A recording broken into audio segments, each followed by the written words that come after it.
Hola amigos, bienvenidos a Otras Miradas. Hoy tenemos con nosotros a un experto en oratoria que nos va a enseñar algunos truquitos para poder vencer ese miedo y poder hablar en público. Hoy tenemos con nosotros a Jorge Blanco, que es director de escena y es dramaturgo también. Jorge, bienvenido, muchas gracias por acompañarnos esta noche. Gracias a vosotros por invitarme. Bueno, Jorge, tú tienes un truco revolucionario, ¿no? Una técnica revolucionaria, ¿no? Para que alguien consiga hablar en público, ¿no? Pues sí, yo creo que sí, ¿no? ¿Para qué nos vamos a engañar? No, ¿No? claro. Sí, claro, nosotros, cuando hablo de nosotros, hablo de la compañía El Sí. Retablo en el Espejo, utilizamos técnicas teatrales aplicadas a la oratoria.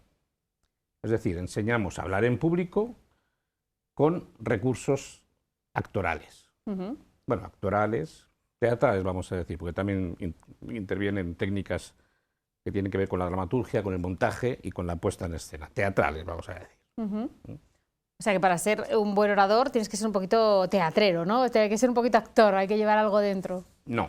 No. No. Hay que aprender a sacarlo.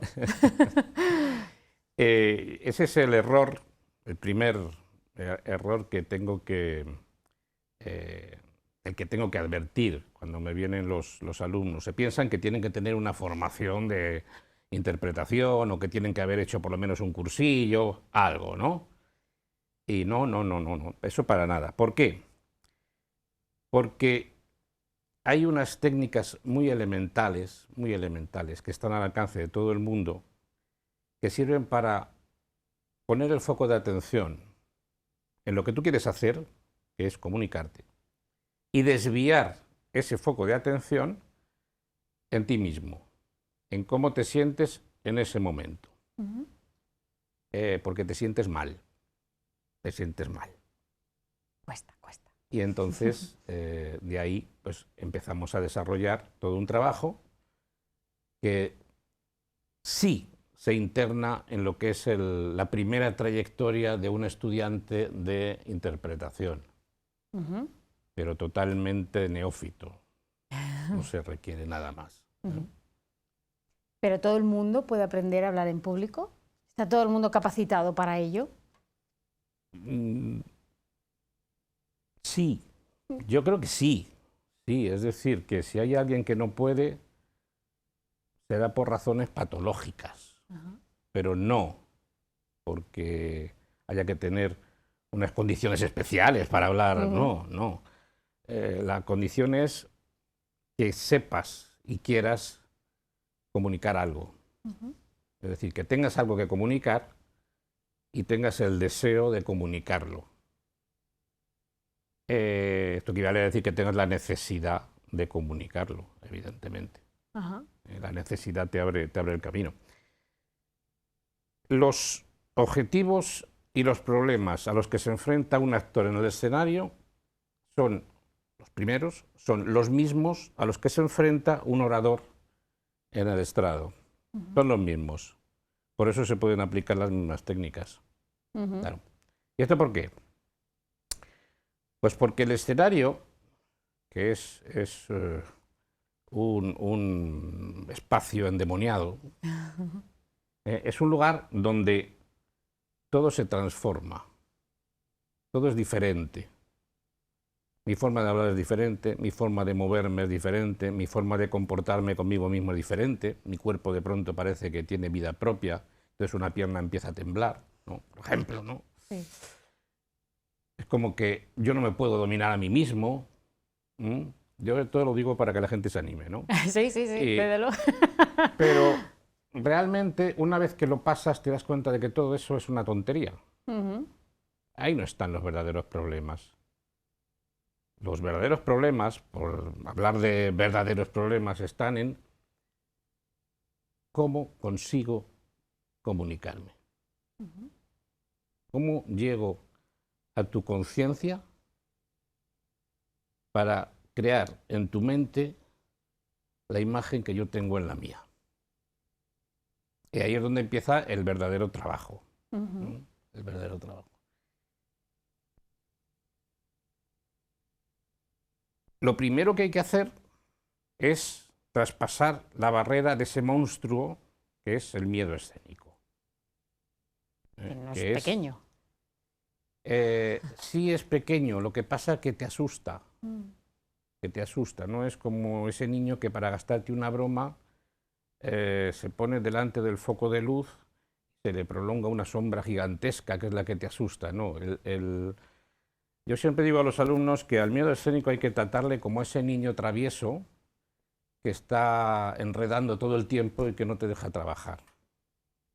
Y que por más que es un maleducado, además no le puedes dar una bofetada porque no es políticamente correcto, entonces tienes que cogerle, llevarle al cuarto de pensar, dejarle ahí que llore, que patale, que golpee la puerta, pero tú sigues trabajando, ¿no? Eso es lo que hay que hacer con el miedo escénico. El miedo escénico no va a desaparecer. No va a desaparecer nunca. El actor más experimentado padece miedo escénico, sobre todo en el estreno. Algunos son insoportables en el estreno. Pero, ¿qué ocurre? Que si tú te concentras en el trabajo que tienes que hacer, y concentrarse en el trabajo que uno tiene que hacer significa hacerlo lo mejor posible para que a uno le satisfaga, si te concentras en eso, esa sensación de ansiedad, de angustia que supone el miedo escénico, se va atenuando poco a poco, hasta que empiezas a segregar endorfinas.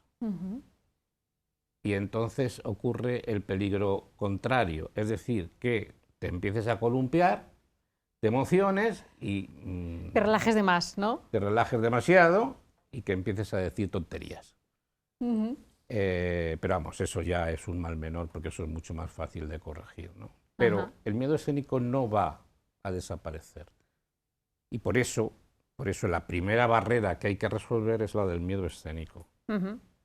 ¿Cómo se resuelve el miedo escénico? Bueno, nosotros tenemos un remedio que es muy divertido, se lo aconsejo a cualquiera, que consiste en una técnica que llamamos el personaje puente. Te estarás preguntando, ¿qué es eso del personaje puente? Te desdoblas a ti mismo. El personaje puente es un personaje con el que jugamos para hacer lo que no nos atrevemos a hacer. Es el personaje que se atreve a hacer lo que yo no puedo.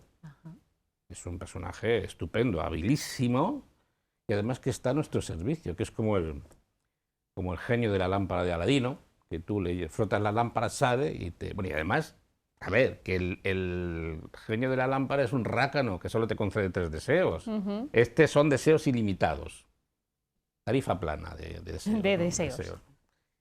Y entonces el alumno juega con ese personaje puente y jugando con un personaje hace lo que no se atreve a hacer. Les funciona, porque yo he visto algún actor, cantante con miedo escénico que se han tenido que bajar del escenario y que eso también hace falta superarlo. O sea, ¿sería algo patológico ya? No tiene por qué. Hay personas para las que es algo patológico. No tiene por qué. No tiene por qué. De hecho, para la mayor parte de las personas no es patológico. Cuando es así, hay que recurrir a un especialista. Eso no hay. Pero esos son casos muy, muy, muy contados. Porque, ¿qué tipo de alumnos van a ti? Yo me imagino algún opositor que tiene que leer su examen o un TFG, o no sé, ¿qué tipo de alumnos tenéis vosotros? Yo tengo opositores que es curioso porque hacen lo más difícil, que es prepararse el temario de la oposición, y tienen miedo a lo más fácil, que es exponerlo. Es fácil, lo que pasa que tienes que hacerlo de acuerdo, pues, con un método, con una técnica adecuada. Tengo muchos profesores, porque dar clase delante de un grupo de adolescentes... ¿Que no te escuchan? Bueno, y si solo fuera eso, vale. Es muy complicado, hay que trabajar mucho con el foco de atención, porque el foco de atención incide directamente en el estatus. Tienes que estar siempre por encima de la situación, no por debajo. En el momento en que estás por debajo, adiós, nada. Y tengo también un grupo muy interesante que son los especialistas que dan conferencias. Ajá. Porque además a mí me encanta, porque yo me lo paso pipa, pues, aprendo un montón, aprendo un montón. Yo tengo, por ejemplo, un alumno que es neurólogo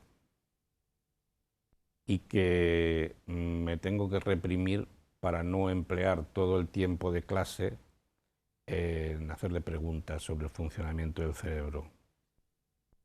Ujú. ¿No? Eso es al final, es al contrario, ¿no? El que da la clase es él. Claro, ¿no?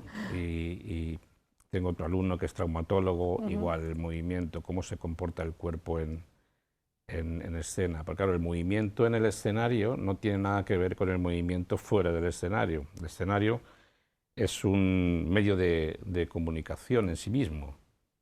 Es decir, yo sintetizo a los alumnos muchas veces esta idea en una frase que es: el escenario es una página en blanco en la que tú escribes con tu cuerpo. Porque al final acaba siendo eso. El escenario tiene una codificación especial. ¿Por qué? Pues porque es el espacio donde ancestralmente se movía el brujo de la tribu. Entonces, el grado de trascendencia que tiene todo lo que sale del escenario hace que esa comunicación sea especial. Le pongo un ejemplo. Una aproximación física al espectador en el escenario equivale a una proximidad emocional. Es decir, el que está en el patio de butacas, si el actor se le acerca, siente que el actor está emocionalmente más cerca. Equivale a lo que es en el cine o en la televisión un primerísimo primer plano, que es el plano donde ocurre lo más trascendente, lo importante, lo que no te puedes perder. Entonces, claro, el truco dónde está. ¿Quieres decir algo para lo que tienen que prestar una especial atención? Adelántate. Habla desde la embocadura del escenario. Y entonces eso automáticamente es un subrayado, pero un subrayado con una línea gorda, ¿no? Ahí. Claro. Este código escénico es muy fácil de asimilar, pero tienes que tenerlo en cuenta siempre. Igual pasa con la palabra. Con la palabra pasa exactamente lo mismo. La palabra, cuando la utilizamos en público, nos imprime un sentimiento de responsabilidad. ¿Por qué? Pues por lo mismo tenemos metida desde hace siglos, ¿no?, esa idea de que la palabra es totalmente trascendente. Todas las guerras han empezado con un intercambio de palabras, todas. Y si vamos a lo positivo, nosotros estamos aquí porque en algún momento hubo un intercambio de palabras entre dos personas que normalmente eran nuestros padres. Si no hubiera existido ese intercambio de palabras, no estaríamos aquí. Entonces, sentimos muy adentro esa responsabilidad al usar la palabra. Y sobre todo cuando hablamos en público. Entonces, ¿qué hacemos? Nos protegemos con algo que es la máscara social.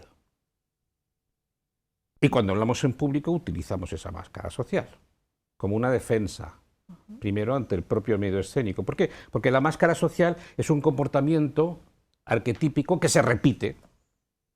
Pongo un ejemplo para que esto se entienda más fácilmente. Tú imagínate que estamos en una biblioteca y tú, porque en este caso no tengo a nadie más que a ti, lo siento, estás hablando.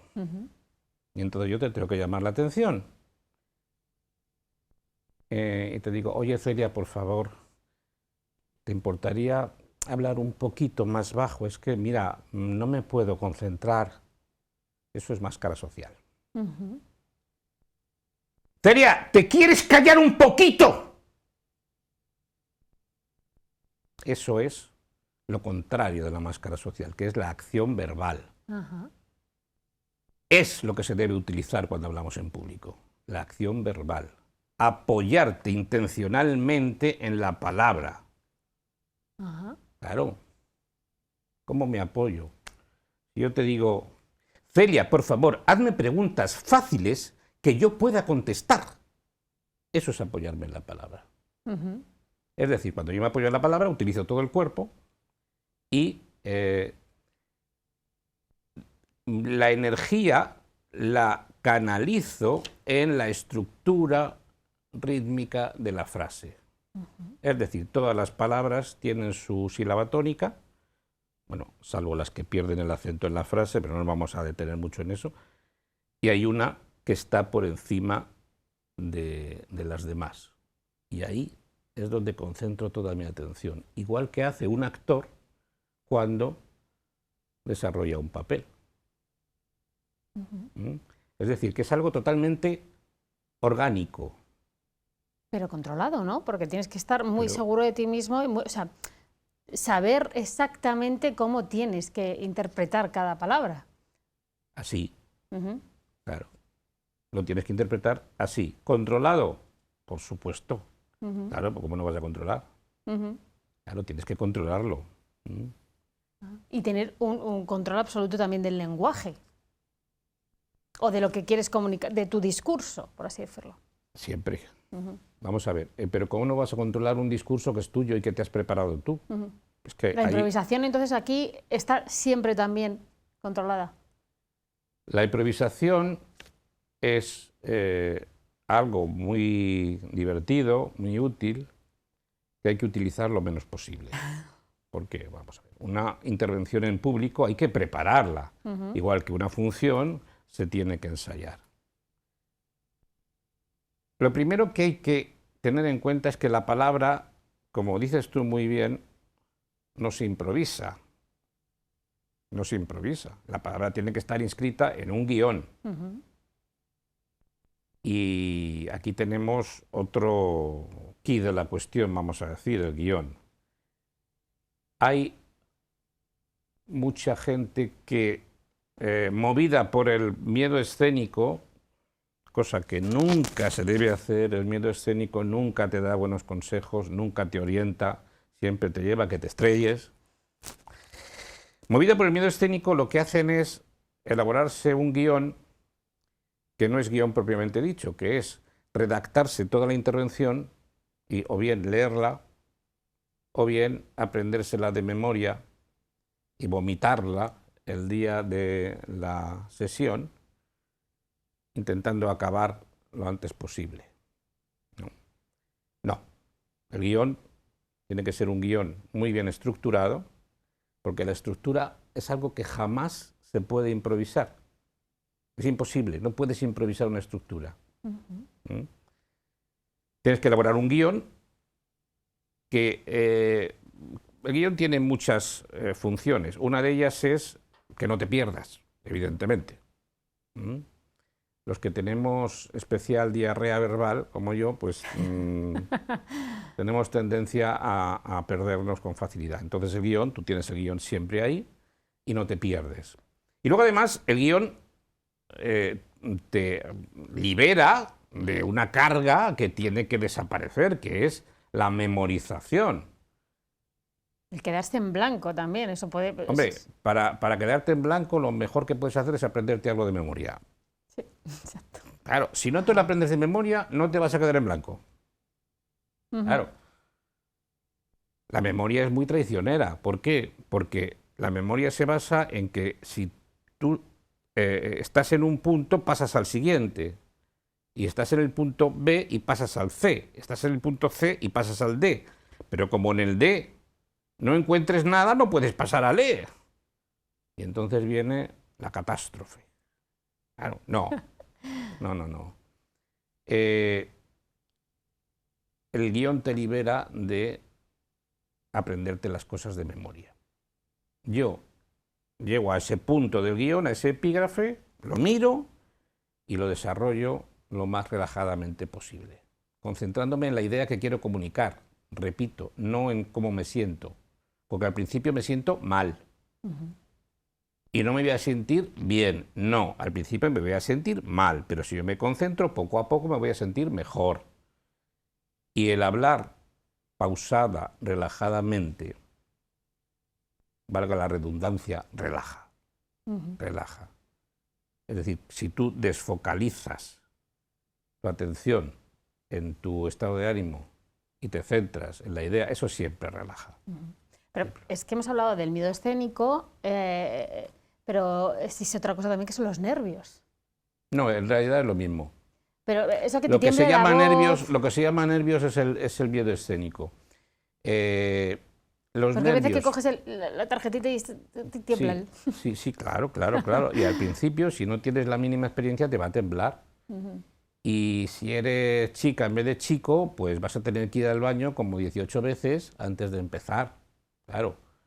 Pero es lo mismo, en realidad, los nervios. Nervios. Y luego además es que es una cosa que se afianza también porque no hacemos más que repetirla. Exacto. La estamos repitiendo continuamente. Oye, te vas a poner nervioso. Y yo no sé, claro. Y uno llega un momento en que te lo dicen tantas veces que es que tienes que ser autista para no ponerte nervioso. Claro. Y te tienes que poner nervioso. Claro. ¿Por qué? El miedo escénico es un miedo arqueológico. Es un miedo que tiene un origen ficticio, pero que provoca una reacción real. Tiene que ver con la etapa en la que si te miraba un depredador, me refiero a los hombres primitivos, te miraba un depredador directamente a los ojos, indicaba que estabas en peligro de muerte. Y pues tenías que o huir, o esconderte, o combatir, lo que fuera. Y claro, tú te pones en el estrado, en el escenario, lo que sea, vas a empezar y tienes ahí a 80 personas, todos mirándote directamente, y tu cerebro límbico te está diciendo, huye, date prisa, estás en peligro, ¿qué haces aquí? Con lo bien que estaría yo en casa. Claro, es decir, no estás aquí para hacer florituras. Y resulta que estás ahí para hacer florituras.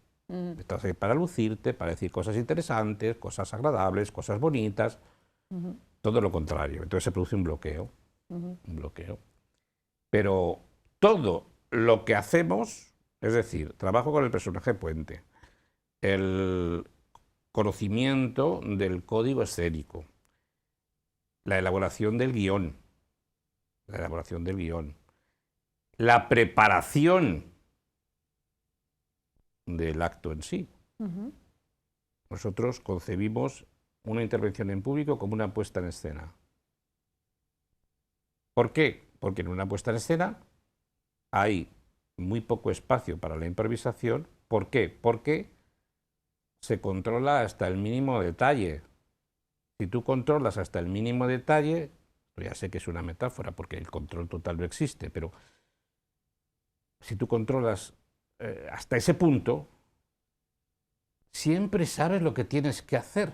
No hay nada más eficaz contra el miedo escénico que saber en todo momento lo que tienes que hacer. Dime. No, hablaba de también para controlar eso, pues es bueno o es adecuado utilizar, pues a lo mejor pues eso, tener un boli en la mano, coger algo o gesticular mucho, intentar ayudarte de otros elementos externos para controlar. Es que, más allá de que tú tengas controlado todo el guión, al final. Sí, vamos a ver. Es que me estás diciendo cosas que son distintas. Estoy liando yo con esa verborrea. Y que me llevan a hablar de diferentes maneras. No sé cuánto dura el programa, pero es posible que me tengas que cortar. Vamos a ver. En síntesis, para no alargarnos, las manos tienen que moverse solas. Tú no tienes que gesticular, ni mucho, ni poco, ni regular. Tus manos tienen que volar y hablar solas, ¿vale? El tener miedo o preocupación por qué hago con las manos, volvemos otra vez, eso es fruto del miedo escénico. Y al miedo escénico no hay que hacerle caso. Claro, es decir, tener un bolígrafo en la mano, bueno, tú puedes tener un bolígrafo en la mano, puedes tener un bolígrafo y lo que te dé la gana. Estaría bueno, puedes tener lo que quieras, siempre y cuando ese bolígrafo sea, por ejemplo, para apuntar, para indicar algo, para jugar, cuando quieres jugar, pero no para tener algo en las manos que me permite por lo menos no hacer demasiado el ridículo, ¿no? Eso no, eso no. No, las manos tienen que volar. Cuanto más libres estén, mejor. Y hace poco he preparado a una alumna que se presentaba, bueno, tenía que hacer una intervención. Y hay algo que a mí me repatea, ¿no? Que es que la gente tenga que hablar detrás de una mesa. Uf. Claro, es que Eso se lleva le poco ya, ponen ¿no? la mesa, ¡pum! Creo que eso lo hemos superado ya, ¿no? Lo de la mesa. Ya, pero lo puedes haber superado tú, pero si el organizador del evento te pone una mesa y te dice que tienes que hablar ahí, pues claro. Y no se dan cuenta de que te está restringiendo tu capacidad de comunicación. Pero bueno, esta mujer, la pobre, estaba ante una mesa.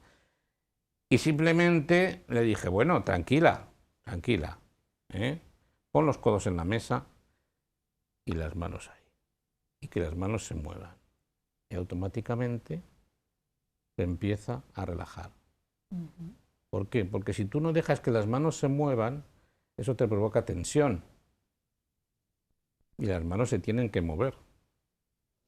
Hay algo misterioso. Parece ser que la comunicación empezó siendo no verbal, evidentemente, antes que la comunicación verbal, y las manos las necesitamos para mover. Pero bueno, las manos y todo el cuerpo. Por eso yo le digo a la gente, ni mesa ni nada. Tú de pie y con el cuerpo franco para que todo el mundo perciba todo lo que tú quieres decir. Y además que eso es un placer. Pero también puede ser un escollo, ¿no? Porque tú estás expuesto al 100%. Es que te tienes que exponer al 100%, si no, ¿qué haces ahí? Claro, estás ahí para exponerte. Claro, claro. A ver, yo te entiendo porque yo he visto ponencias donde la gente no solamente es que esté detrás de una mesa, es que la pantalla del ordenador le tapa la cabeza. O sea, que es que se refugia en una proyección que pone, con lo cual el foco de atención va directamente a la proyección. Acabo lo antes posible y me voy. Y esa ponencia no pasa a la historia, se queda ahí. La gente mira el reloj, consulta el móvil, pero no se le queda impregnada en la conciencia esa intervención. Y tenemos que intentar que nuestra intervención se quede para siempre en la conciencia del que nos ha escuchado. Para eso también es fundamental transmitir emociones. Fundamental. Porque eso pues, tampoco es fácil. Fundamental. Con la palabra hay dos objetivos fundamentales. Uno es convencer y otro es transmitir emociones, evidentemente. Las emociones son como las emociones son la cápsula que rodea en el medicamento el principio activo. Y con emociones tu mensaje llega mucho más directamente. ¿Cómo transmitimos? Bueno, eso sí que yo creo que es lo más difícil. Depende, porque ten en cuenta que todo esto se basa en algo que ya tenemos nosotros asimilado. Nosotros nos comunicamos a través de emociones, fundamentalmente. Lo que pasa que cuando nos ponemos a hablar en público, tenemos tal grado de responsabilidad que intentamos bloquear esas emociones para no hacer el tonto, para no hacer el ridículo, para no parecer un lelo o una lela. Entonces bloqueamos las emociones. Lo que hay que hacer al revés es dejarlas, que fluyan. Que fluyan. Yo a los alumnos les digo que, sobre todo para empezar, en sus intervenciones tienen que haber dos elementos. Uno, que sean divertidas. El humor es mucho más eficaz que cualquier otro tipo de estado de ánimo para transmitir cosas. Y dos, nada mejor para motivar una intervención que dar una buena noticia. Si tú tienes estos dos elementos, que sean divertidas y que partas de una buena noticia, ya tenemos ganado un 30-40% del objetivo, ¿no? Si yo me divierto, el público se divierte. Si yo me emociono, el público se emociona, porque las emociones se contagian. Y yo creo que esa es la clave, esa es la clave. Eso, y algo de lo que casi no hemos hablado, de la preparación. La preparación es imprescindible. Decía Mark Twain que se necesitan por lo menos 3 días para preparar un discurso perfecto improvisado. Perfectamente improvisado, ¿no? Claro. Es decir, que siempre hay que prepararla. Cuando nosotros preparamos una intervención, una vez que tenemos elaborado el guión, porque el guión es previo, en el guión está la estructura y está algo fundamental, que es la intención que tú tienes para hacer la ponencia. La intención es fundamental. Una intención que evidentemente no es acabar lo antes posible, salir del paso, etcétera, etcétera, ¿no? No hacer el ridículo, no, la intención de, pues yo qué sé, concienciarme contra el racismo, por ejemplo, concienciar a los demás contra el racismo. Entonces, yo eso lo tengo que preparar. Yo eso lo tengo que preparar. Y prepararlo haciendo pruebas. Yo leo mi primer epígrafe, lo hago, vamos a decir, hago pruebas y cuando encuentro algo que me convence, lo incorporo y lo repito. Esto es lo que distingue a un profesional de un aficionado. Y digo profesional con toda la admiración y aficionado con todo el sentido peyorativo. Es decir, hay que repetir. Cuando una cosa ya es válida, hay que repetirla. ¿Por qué? Volvemos otra vez a hablar del miedo escénico. Cuanto más hayas repetido tu intervención, eso es más fácil que te salga solo, a pesar de que en un principio tengas esa barrera del miedo escénico que, repito, poco a poco se va a ir haciendo cada vez más pequeña. Pero en un principio va a estar ahí. Pero si tú lo tienes tan asimilado que te sale solo, tú mismo te vas a convencer de que no estás en peligro de muerte. ¿No? Hay que repetir, hay que preparar, hay que dominar al 100% lo que estás haciendo, incluido todo lo que tú utilizas. Si hay una escenografía, la escenografía. Si hay unos elementos auxiliares, unos instrumentos, también, es decir, tú hablabas antes de un bolígrafo, un blog, una tablet, el ordenador, lo que sea, todo lo tienes que dominar. Si hay algo que tú ves que no vas a poder dominar, un instrumento, lo que sea, que no vas a poder, hay que sustituirlo. El que mandas eres tú. Tú mandas. Siempre estás, repito, por encima de la situación. Nunca puedes estar por debajo. Esa es la diferencia entre un ponente y alguien que se está examinando. ¿Entiendes? Alguien que se está examinando siente constantemente que está por debajo. Habrá alguien que se sienta por encima, pero ya son los sobraos, que ya de eso no necesitan nada, ¿no? Pero normalmente estás por debajo. ¿Qué ocurre? Que mucha gente se va a preparar una ponencia, vamos, yo me he encontrado con muchísimos, que se preparan la ponencia como que se prepara un examen. Se aprende la intervención de memoria, se ponen a repasar esa intervención 10 minutos antes de empezar, que es lo que nunca debes hacer. Porque ese es el momento de todo lo contrario. Se te olvida todo. Es muy fácil que se te olvide todo. La tensión y la memoria no son amigos, son enemigos, ¿no? Pero la experiencia también es un grado en esto también, ¿no? El tener tablas sobre el escenario. En cuanto a la experiencia, que en gran parte es verdad, no te lo voy a negar, es verdad, la experiencia, por supuesto. Pero a pesar de la experiencia, ha habido actores, yo me encontré con uno, no voy a decir el nombre, aparte que le tengo mucho cariño, llevaba 15 años sin trabajar. Un actor formidable, completísimo, con una capacidad para transmitir emociones salvaje, o sea, visceral, pero llevaba 15 años sin trabajar. Y yo le propuse un papel. Lo leyó, le gustó y se lo empezó a preparar. Pero a medida que llegábamos a la fecha del estreno, cada vez estaba más inseguro, cada vez más inseguro, cada vez más inseguro. Y me dio un estreno. No el estreno se hizo fenomenal. O sea,